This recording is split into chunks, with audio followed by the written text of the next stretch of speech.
여러분, 과학이 어떻게 발전한다고 생각하세요? 아마 대부분은 지식이 차곡차곡 꾸준히 쌓여가는 모습을 떠올리실 텐데요. 오늘 어쩌면 그 생각이 완전히 뒤집힐지도 모릅니다. 토마스 쿤의 놀라운 통찰, 지금부터 한번 제대로 파헤쳐보겠습니다. 보통 과학의 발전하면 이런 그림을 떠올리죠. 그쵸? 느리지만 꾸준하게 이렇게 직선으로 쭉 나아가는 모습. 근데요, 만약에 이 생각이 완전히 틀렸다면 어떨까요? 바로 이 지점에서 토마스 쿤이라는 사상가가 등장합니다. 그는 이렇게 말했어요. 과학은 직선으로 나아가지 않는다. 기존의 패러다임 전체를 뒤엎는 혁명을 통해 도약한다. 네, 이 한 문장이 오늘 이야기의 모든 것을 담고 있습니다. 네, 맞습니다. 우리가 너무나 당연하게 믿어왔던 과학 발전에 대한 이 생각, 어쩌면 이건 그냥 신화에 불과할지도 모릅니다. 쿤의 이론이 바로 그 신화를 아주 멋지게 깨부수거든요. 그러니까 우리의 상식은 이런 거죠. 과학은 마치 벽돌로 집 짓는 거랑 비슷하다. 새로운 발견이라는 벽돌이 기존 지식 위에 차곡차곡 아주 질서정연하게 쌓이는 그림. 뭐 아주 합리적으로 들리잖아요. 근데 쿤은 현실은 전혀 그렇지 않다고 말합니다. 자, 그럼 쿤이 제시한 그 엄청난 개념, 바로 패러다임 전환에 대해 알아볼게요. 이게 뭐냐면요, 세상을 보는 안경 자체를 아예 바꿔 끼는 거라고 생각하시면 돼요. 그럼 대체 패러다임이 뭘까요? 이게 그냥 이론 하나를 말하는 게 아니에요.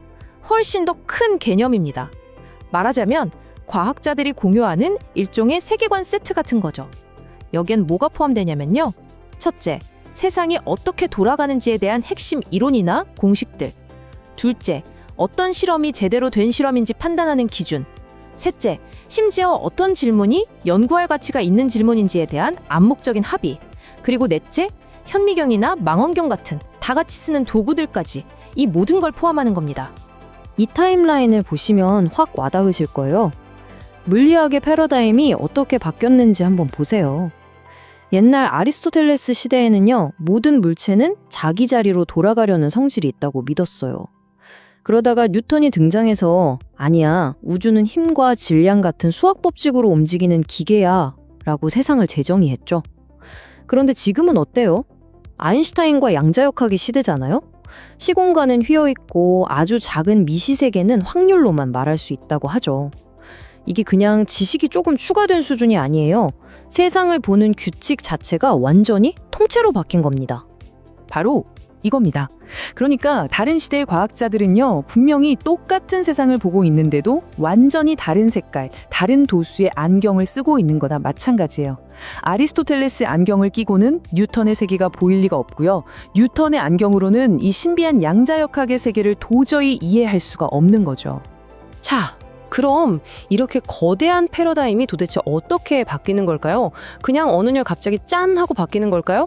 아니요. 쿤은 여기에 아주 드라마틱한 마치 사막자리 연극 같은 경로가 있다고 설명합니다.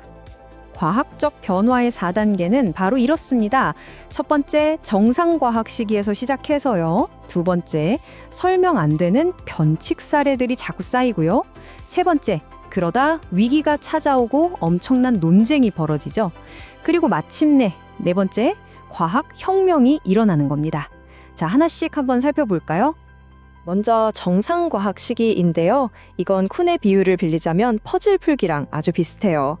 이때 과학자들은 기존 패러다임이 하는 큰 그림, 즉 퍼즐의 전체 그림 자체를 의심하지 않아요. 그게 맞다는 전제하에 그 안에서 아직 풀리지 않은 작은 문제들, 그러니까 비어있는 퍼즐 조각들에 맞추는 데 집중하는 거죠.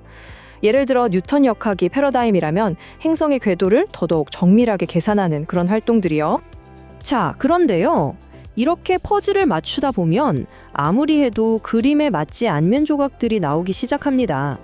기존 패러다임으로는 도저히 설명할 수 없는 변칙 사례들이 나타나는 거죠.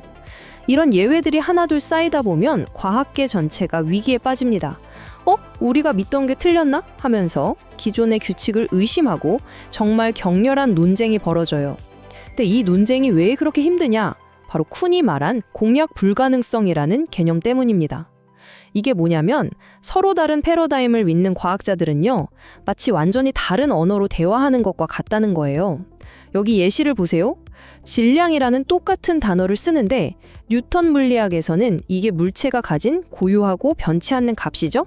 근데 아인슈타인 물리학에서는 속도에 따라 변하고 심지어 에너지로 바뀔 수도 있는 값이란 말이에요. 이렇게 쓰는 단어의 의미부터 다르니까 서로 내 말이 맞아 하고 논리적으로 설득하는 게 거의 불가능에 가까워지는 겁니다. 자, 그럼 이 놀라운 이론을 실제 역사에 한번 적용해 볼까요? 정말 흥미로운 질문으로 넘어가 보겠습니다. 바로 동양과 서양의 과학 이야기입니다. 여기서 우리는 니덤의 질문이라고 불리는 아주 유명한 역사적 미스터리와 마주하게 됩니다. 그 질문은 바로 이거예요. 수세기 동안 기술적으로는 동양, 특히 중국이 훨씬 앞서 있었는데 왜 우리가 아는 그 뉴턴식 과학혁명은 유럽에서 일어났을까? 정말 궁금하지 않으세요? 자, 여기서 한 가지 오해는 반드시 짚고 넘어가야 합니다. 동양에는 과학이 없었다는 식의 생각 말이죠. 이건 정말 완전히 잘못된 생각입니다. 생각해보세요. 화약, 나침반, 인쇄술 다 어디서 나왔죠? 중국의 정교한 천문 관측 기술, 또 우리 역사 속 조선의 자경루나 치우기, 그리고 허준의 동의보감 같은 방대한 의학 지식까지 이 모든 게 정말 놀라운 과학적, 기술적 성취들이었습니다. 그럼 대체 왜 다른 길을 가게 된 걸까요? 이 표를 보면 그 이유를 짐작할 수 있습니다. 한마디로 서로 다른 역사적 패러다임 속에서 살았던 거예요. 보세요. 유럽은 여러 나라들이 서로 막 경쟁하고 상인 계급이 힘을 키우는 구조였죠. 반면에 중국이나 조선은 강력한 중앙 집권적 관료제 국가였고요. 경제를 움직이는 힘도 달랐어요. 유럽은 끊임없는 전쟁과 무역 때문에 기술 혁신이 절실했지만 동양은 농업이 국가의 근간이었죠. 세상을 보는 눈, 즉 세계관도 달랐습니다. 서양이 신이 만든 이 기계 같은 우주의 법칙을 파헤치자는 태도였다면 동양은 자연의 조화로운 흐름을 관찰하고 순응하자는 태도에 더 가까웠죠. 자, 여기서 중요한 결론이 나옵니다. 어느 한쪽이 더 낫다, 우월하다는 게 아니라는 겁니다. 핵심은 서로 다른 역사적 문화적 환경이 각자 다른 강점을 가진 서로 다른 종류의 과학 패러다임을 만들어냈다는 거예요. 결국 과학의 발전이라는 것도 그 시대의 거대한 맥락 없이는 이해할 수 없다는 뜻이죠. 자, 그럼 이 거창한 이야기가 오늘을 사는 우리에게는 과연 어떤 의미가 있을까요? 쿤의 아이디어를 우리 삶으로 한번 가져와 보죠. 우리가 얻을 수 있는 첫 번째 교훈입니다. 지금 우리가 이건 상식이지, 혹은 이건 너무나 당연한 진실이야 라고 믿는 것들 있잖아요. 그게 사실은 지금 우리가 속한 시대의 패러다임에 불과할 수 있다는 겁니다. 그리고 그건 언젠가 변할 수 있고 아마 거의 확실히 변하게 될 겁니다. 그리고 두 번째 교훈입니다. 과학이든 사회든 아니면 우리 한 사람 한 사람의 인생이든 진보라는 건 항상 계단 오르듯이 차근차근 이루어지지는 않는다는 거예요. 때로는 기존의 생각의 틀을 완전히 깨부수는 그런 혁명적인 도약이 필요하다는 거죠. 오랫동안 꽉 막혀서 제자리 걸음인 것 같다가도 어느 순간 생각의 판 자체가 바뀌면서 한 번에 점프하게 되는 경험 다들 해보셨을 거예요. 그래서 마지막 질문은 바로 여러분 자신에게 던져야 할 질문입니다. 지금 여러분의 삶에서 이건 절대 변하지 않는 당연한 진실이야 라고 믿고 있는 것들. 그 중에 혹시 새로운 전환을 기다리고 있는 낡은 패러다임은 없을까요? 이 질문을 한번 진지하게 생각해 보시면서 오늘 이야기를 마무리할까 합니다.